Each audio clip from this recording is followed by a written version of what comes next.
Maju mundur perundingan Amerika Serikat dan Iran tampaknya masih terus terjadi. Untuk mengetahui secara mendalam terkait hal ini, kita akan membahas bersama dengan pengamat Timur Tengah Pizarro Ghazali Idrus. Pak Pizarro, selamat sore. Selamat sore, Mas Dev. Baik, terima kasih Pak Pizarro sudah bergabung bersama kami di Berita Satu Sore. Kalau kita melihat tadi, pemimpin tertingginya Iran sudah berada di Pakistan. Sementara Amerika Serikat justru membatalkan perwakilannya untuk berangkat ke Islamabad. Jadi menurut Anda, apa sebetulnya penyebab utama perundingan Amerika Serikat-Iran ini kok rasa-rasanya seperti kayak maju mundur terus begitu? Apakah soal nuklir, apakah soal sanksi, atau mungkin ada hal-hal lain yang bisa kita cermati soal kondisi regional yang mengganggu perundingan mereka? Ya, Mas Dev, ini menarik ya.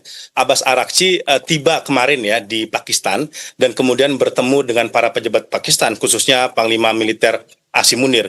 Ini tampaknya Iran itu tidak mau didikte dia. Dia kemudian datang sendiri dan dia memang tidak mau melakukan negosiasi langsung dengan Amerika Serikat ya. Makanya dia tuh datang langsung ke Pakistan dan ini informasinya Mas Dev, Iran itu menyerahkan proposal damai yang paket lengkap kepada Pakistan ya. Karena kemarin itu, kenapa Iran itu tidak mau datang ke Pakistan ketika kemudian ada rencana G-Defense datang ke Pakistan? Karena di internal Iran itu masih digodok ya kesepakatan poin perdamaian yang sifatnya lebih teknis dan lebih spesifik gitu. Dan tentu Iran itu butuh waktu untuk kemudian menggodok hal itu seperti itu. Dan kemudian kita mengetahui sekarang mereka sudah datang ke Pakistan dan ini informasinya mereka langsung sudah menyerahkan beberapa poin-poin pasal perdamaian kepada Pakistan. Karena Pakistan itu dia nggak mau dia memperpanjang gencatan senjata dengan Amerika Serikat. Yang dia mau betul-betul ada kesepakatan yang utuh, yang komprehensif ya antara Iran dengan Amerika Serikat. Karena Iran tuh nggak mau dia kayak terulang lagi masalah lalu dia ada trauma dalam diri Iran ketika negosiasi batal diserang, ketika kemudian bahkan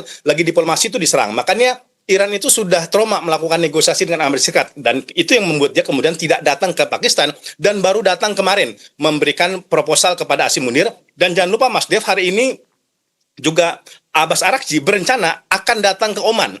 Nah, ini hari ini akan datang ke Oman dan dia sudah terbang dari Tehran ke Oman. Ini juga untuk membahas mengenai Selat Hormuz kepada Oman.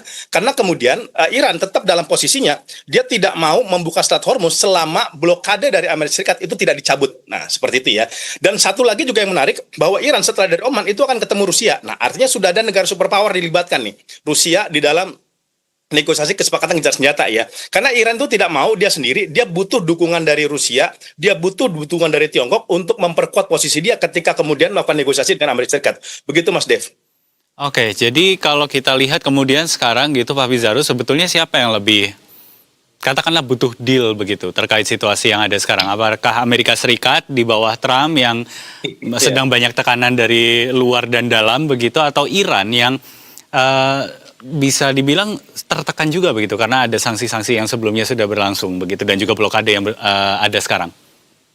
Mas Dev, beberapa hari lalu kita mengetahui di Teheran ada konvoi rudal ya ditampilkan oleh masyarakat Iran, pemerintah dan IRGC-nya ke berbagai wilayah tuh di kawasan Iran. Itu pesannya apa? Mereka tuh siap, kalaupun ada peperangan, mereka tuh siap. Walaupun Iran sebenarnya tidak ingin mencari peperangan. Tentu Iran sebenarnya mencari upaya perdamaian yang betul-betul langgeng, yang betul-betul abadi ketimbang terjadi perang. Tetapi kalau memang Amerika Serikat ingin perang, mereka pun juga siap. Nah, itu saya lihat kenapa kemudian Iran itu melakukan konvoi membawa rudal ke berbagai kota di Teheran. Artinya apa? Sebenarnya yang membutuhkan gencatan senjata ini itu Amerika Serikat gitu. Kenapa?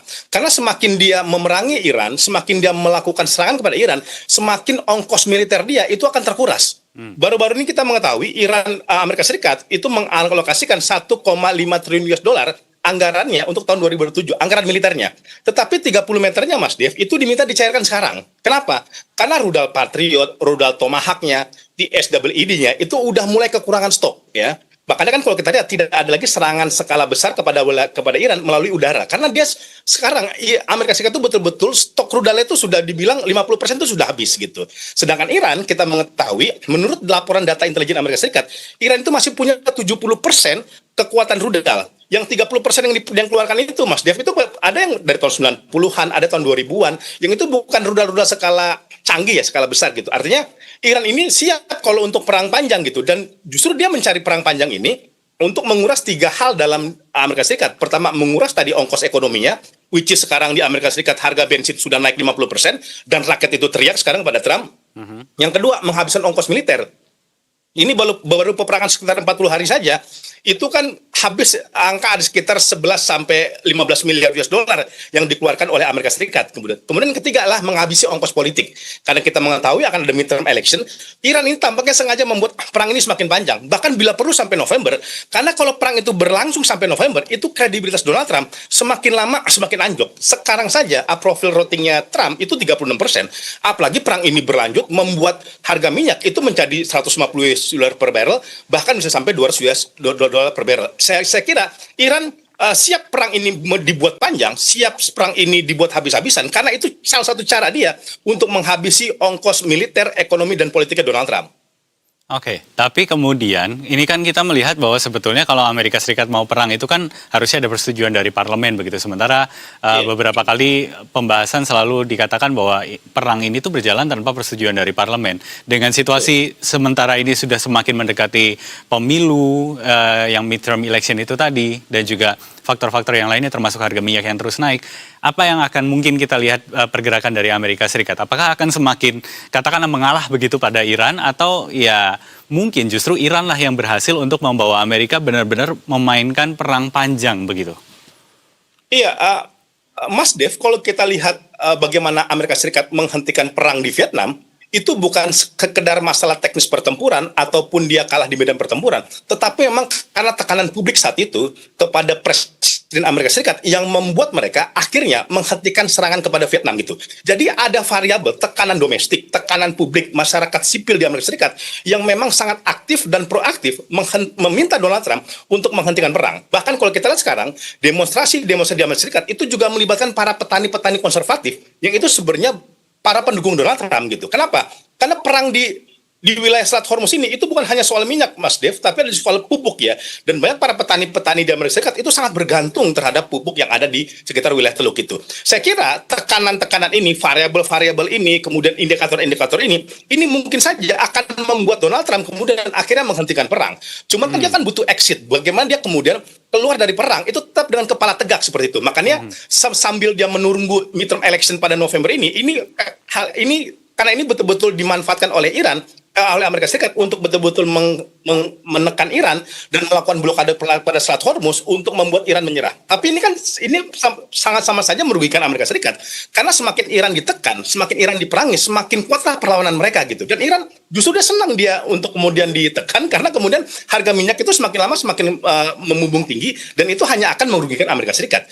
Jangan lupa Mas Dev, Iran itu punya wilayah darat. Jadi kalaupun dia diblokade di laut, dia masih bisa kemudian membuka akses pasar dia ke luar negeri itu dengan jalur darat. Misalkan untuk mengakses pasar Asia Selatan, dia bisa kemudian masuk dari Pakistan dan Afghanistan.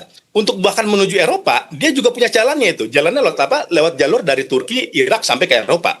Dan juga dia juga punya akses juga untuk menuju Rusia karena ada Laut Kaspia di atas sana dan Iran sudah membangun rel kereta dari wilayah dia sampai ke Laut Kaspia.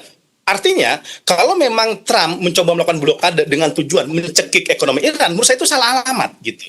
Karena Iran sudah diblokade berpuluh tahun, tetap dia bisa bernafas gitu. Bahkan ketika terjadi peperangan ini, dia masih tetap bisa menjual minyak-minyak dia kepada Cina. Saya kira ini yang kemudian akan menjadi blunder politik dan bunuh duri politik bagi Donald Trump ketika dia tetap memaksakan pola diplomasinya di mana Iran diminta menyerah, di mana Iran terus diblokade, dan menurut saya yang rugi ini adalah masyarakat Amerika Serikat ini sendiri dan dunia internasional dan Amerika Serikat menurut saya akan menghadapi tekanan yang sangat kuat jika terus melakukan ini dari dunia internasional. Sekarang saja Prancis sudah konflik dengan Amerika Serikat. Spanyol sudah konflik dengan Amerika Serikat. Korea Selatan itu mulai berselingkuh kepada Iran. Pemimpinnya itu mulai diam-diam bertemu Iran dan kemudian mencoba melobi Iran agar dia tetap bisa mendapatkan akses minyak di Selat Hormuz. Akhirnya kebijakan dari Donald Trump ini justru mengisolasi Amerika itu sendiri dan dia gagal kemudian berhasil melakukan tekanan kepada Iran. Oke, Pak Pizarro, ini kita bicara soal perundingan begitu ya, yang dari kemarin itu maju mundur begitu, di luar tekanan politik yang ada di dalam negerinya Trump sendiri begitu ya. Apa sebetulnya yang menjadi barrier paling besar dalam perundingan? Apakah masih soal pengayaan uranium? Betul, itu salah satu saja Mas Dev. Saya lihat ada 5 poin yang menjadi beban berat kenapa ini maju mundur. Pertama tadi penganyaan uranium. Penganyaan uranium ada dua faktor ini, ada dua variabel nih Mas Dev. Pertama, Amerika Serikat meminta cadangan uranium 450 kg yang dimiliki Iran itu diserahkan ke Washington. Saya kira itu tidak akan pernah mau dilakukan oleh Iran karena itu sama saja menyerahkan leher politik dia untuk kemudian disayat oleh Amerika Serikat. Yang kedua ialah Iran sama sekali tidak boleh mengembangkan reaktor nuklir. Ini juga salah alamat. Ya, di eranya Obama, Iran itu tetap dibolehkan membuat reaktor nuklir tujuan damai asal bukan buat senjata gitu. Kemudian sekarang sama Trump itu direvisi. Iran sama sekali tidak boleh dia melakukan pengayaan uranium bahkan untuk tujuan perdamaian. Yang ketiga ialah masalah aset gitu. Iran meminta 100 miliar aset yang ditahan oleh Amerika Serikat itu kemudian dicairkan. Yang ini kemudian Donald Trump tidak mau. Dan keempat, Selat Hormuz ini, Mas Dev, ya Selat Hormuz diminta kemudian untuk dibuka oleh Iran. Persoalannya ketika Iran membuka Selat Hormuz, dia nggak ada jaminan siapa yang akan melindungi saya gitu. Bukan tidak mungkin Amerika Serikat akan menyerang kembali ketika Selat Hormuz dibuka.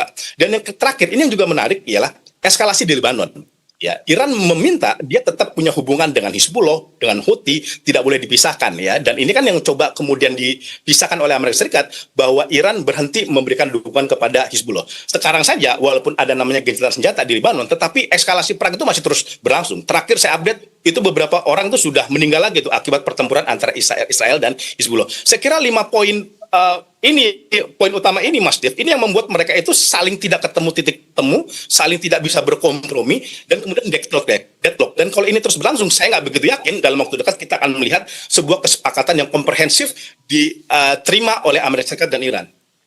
Baik, kalau begitu. Jadi terakhir Pak Pizarro, singkat saja begitu, Ya. apa yang kemudian akan kita lihat dalam beberapa waktu yang akan mendatang ini? Apakah kita akan melihat Amerika Serikat dan Iran akhirnya bisa kembali lagi berunding, atau ya masih akan terus seperti ini begitu, tidak akan ketemu di Pakistan atau dimanapun itu?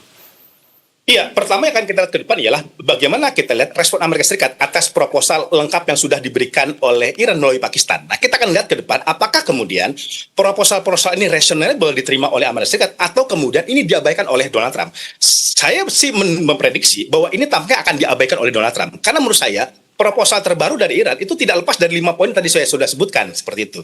Dan kemudian bukan tidak mungkin eskalasi itu akan kembali terjadi. Karena jangan lupa Mas Dev, sekarang kapal induk Josbusnya Amerika Serikat itu sedang on the way itu.